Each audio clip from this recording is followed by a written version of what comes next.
thought I'd take some time on this sunny day to do a quick video of this relatively uncommon bike. This is a Canadian built Oryx HTA 500. For those of you unfamiliar with Oryx, Oryx was a Canadian company. These bikes were built in Canada, and they were owned by Rocky Mountain, or the company that owned Rocky Mountain, I should say.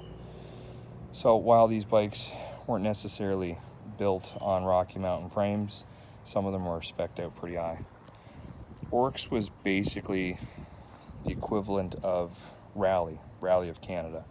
Rally made some department store low-end bikes, but they also made some relatively high-end bikes, and this would have been a high-end example of an XC bike. This is competition level.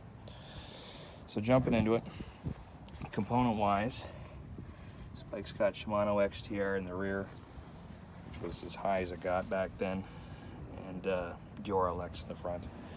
This one's a 2001, so all the components are from that era. The shifters are Oryx as well, and the brakes are 4 rocks as far as the brake levers.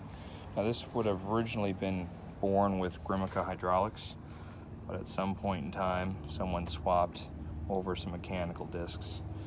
Hydraulic brakes back in 2001 were still relatively unknown, and a lot of people thought of them as a pain in the butt to set up and all that, so it's not uncommon to see them swapped over.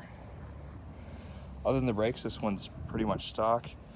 It's a aluminum 6061 frame, I believe.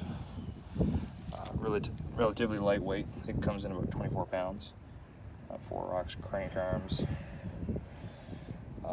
Front fork is stock. This is a Marzocchi Z4 Bomber Flylight Air. Really good fork back in the day. The Titech stem, that was stock.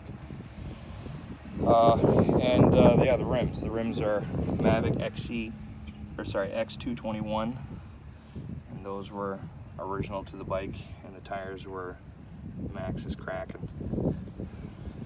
So that's basically it. Like I said, this was a competition level XC bike from Oryx back in the day. The Oryx brand never really took off. I think the main problem was that the cheap bikes, the department store grade bikes, overshadowed these high-end bikes. But this in its day was about $1,350 American, or about $1,800 Canadian.